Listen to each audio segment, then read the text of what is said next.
Hola a todos, somos el Grupo ECO y en este video vamos a presentar nuestra investigación documental sobre los tipos de sistema internacional y los hitos históricos que han transformado la manera en que los estados interactúan. Para esta exposición revisamos varios textos académicos, incluyendo análisis de autores como Walls, Kaplan, Velázquez Flores y Nye, además de 3 documentos asignados en clase sobre los cambios y continuidades del sistema global. Nuestro objetivo es explicar estos conceptos de forma clara, apoyándonos en argumentos propios y en la teoría, pero manteniendo un lenguaje sencillo y útil para comprender cómo ha evolucionado la distribución del poder en el mundo. Tipos de sistema internacional. Cordial saludo para todos, soy el alumno Cristian Barrios y para empezar es importante aclarar lo que entendemos por sistema internacional. De forma sencilla, hablamos del conjunto de relaciones, normas institucionales y estructurales que organiza la interacción entre los estados y actores globales.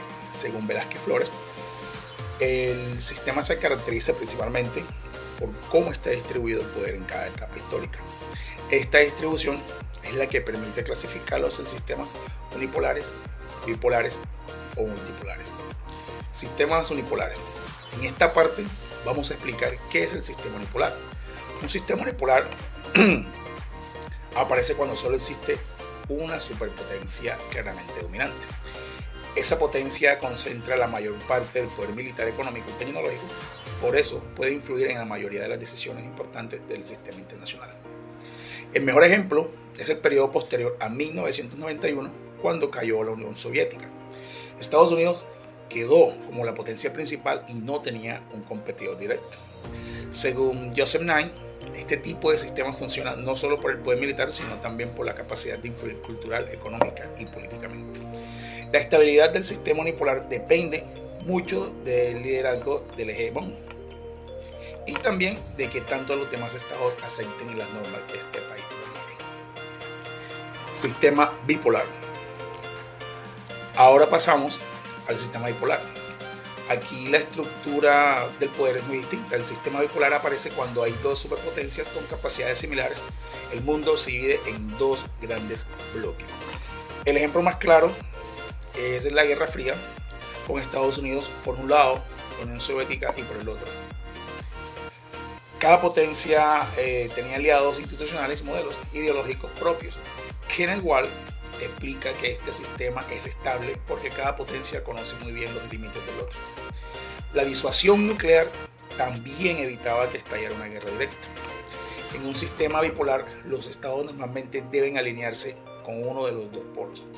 Esto hace que el orden sea rígido, pero también bastante predecible. Sistema multipolar. Seguimos ahora con el sistema multipolar.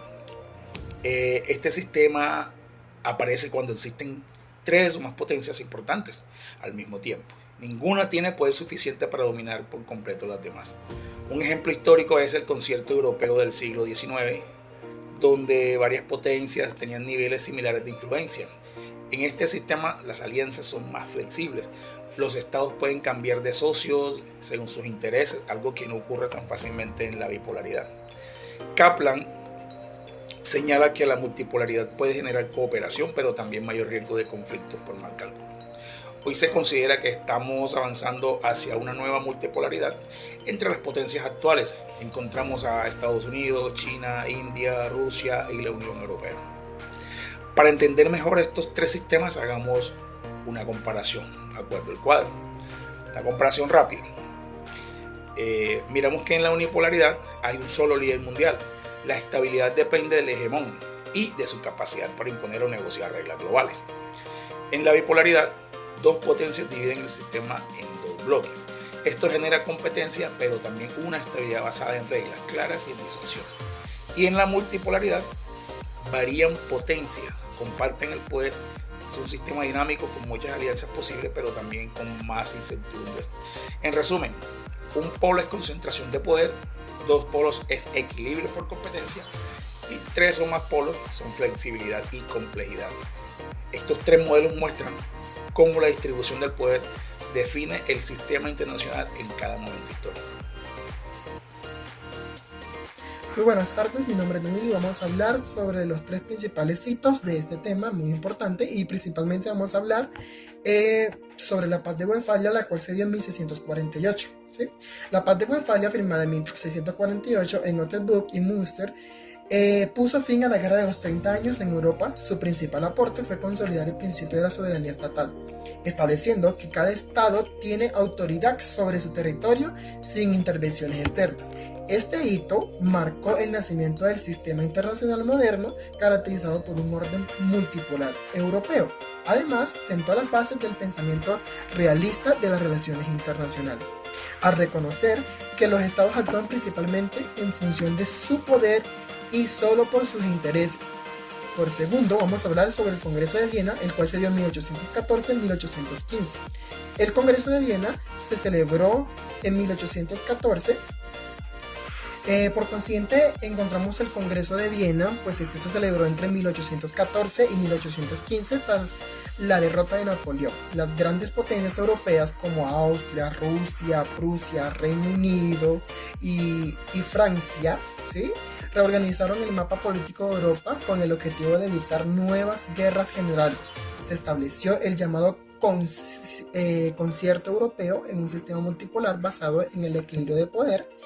Este modelo mostró que la estabilidad internacional podía mantenerse mediante acuerdos, claro, y cooperación entre las grandes potencias. Por tercero, tenemos el Tratado de Versalles de 1919, pues firmado en 1919 al finalizar la Primera Guerra Mundial, impuso fuertes sanciones a Alemania y buscó reorganizar el orden internacional bajo principios de cooperación, seguridad colectiva, promovidos por los presidentes estadounidenses Woodrow Wilson, Sociedad de Naciones.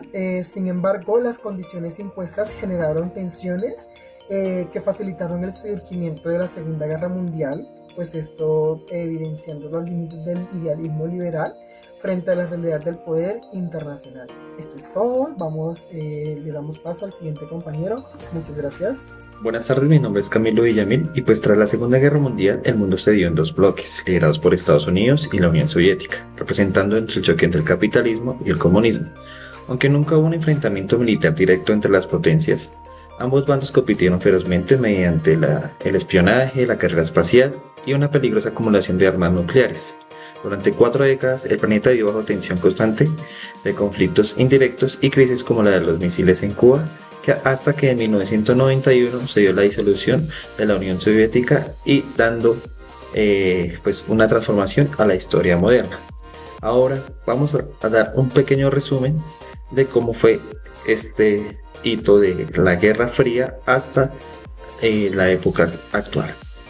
La crisis de los misiles en Cuba en 1962 representa el hito definitivo de la Guerra Fría para las relaciones internacionales, pues llevó al sistema internacional bipolar a su punto de máxima tensión nuclear entre Kennedy y Khrushchev. Este evento es fundamental para la disciplina porque puso a prueba la estabilidad de la destrucción mutua asegurada, un concepto central del neoliberalismo de Kenneth Waltz, quien argumentaba que la bipolaridad evitaba guerras directas por el miedo al exterminio mutuo. Además de consolidar el realismo, la crisis impulsó el análisis de la toma de decisiones propuesto por Graham Allison, demostrando que los estados no siempre actúan como unidades perfectamente lógicas, sino influenciadas por sus burocracias. En última instancia, este hito transformó el sistema al forzar la creación de canales de comunicación como el teléfono rojo, marcando el inicio de la distensión y demostrando que incluso en un mundo dividido, la supervivencia depende de la cooperación institucional y el control de la crisis.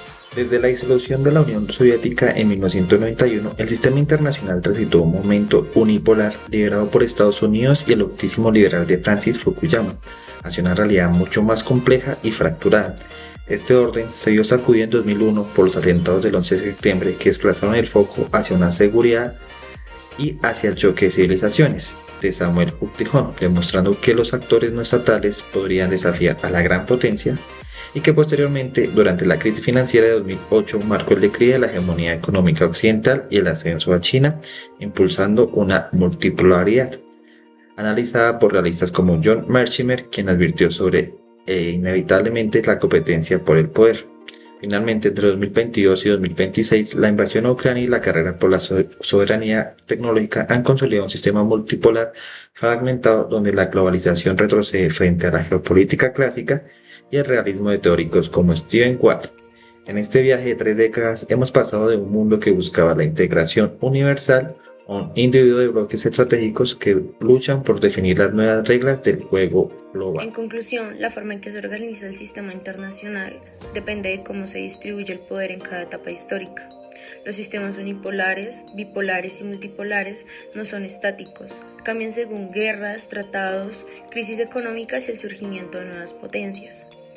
Los hitos revisados, Westfalia, Viena, Versalles, la Guerra Fría y la fase contemporánea muestran que la política mundial es dinámica y que cada transformación reconfigura el orden global y las teorías que usamos para entenderla.